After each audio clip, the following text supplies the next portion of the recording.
to the US, and we are seeing there all sorts of fractures over this leaked report that the Supreme Court will overturn Roe versus Wade.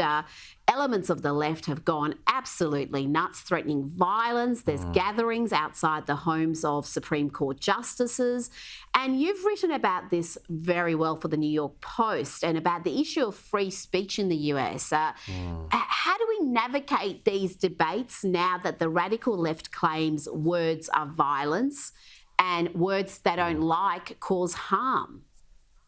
That's right. I mean, it's actually, of course, the leak is of a draft judgment that says that effectively the issue of abortion should be sent back to the state level.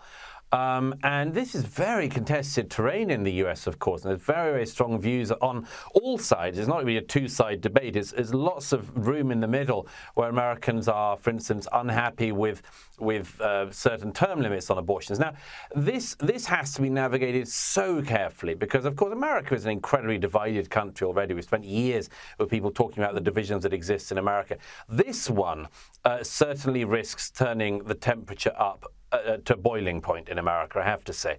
And at such times, you'd have thought that people would be careful about their rhetoric, careful about their suggestions, but no such thing.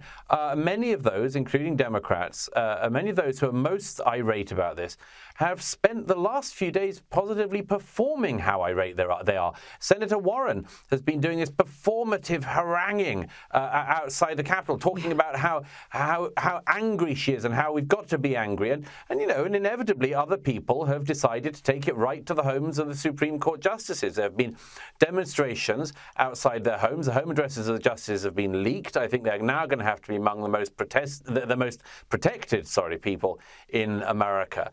And as I say, I think this is a very, very dangerous thing. People calling for pressure to be applied to justices. This isn't how it's done in America. It can't be how it's done in any democracy.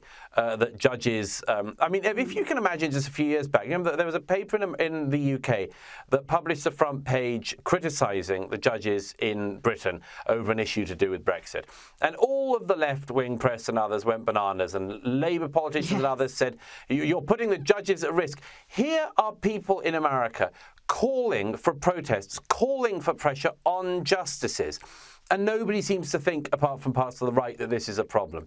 It is just another really worrying fall off in the American debate that anyone from any side couldn't just agree, no, you don't attack judges, you don't call for protests outside their homes, you don't call for direct action against judges. It doesn't matter whether you're from the right or the left on that, it's just something you don't do. All of these standards and norms, I'm afraid, are just slipping away, and it's very worrying. It should be worrying to people on all sides.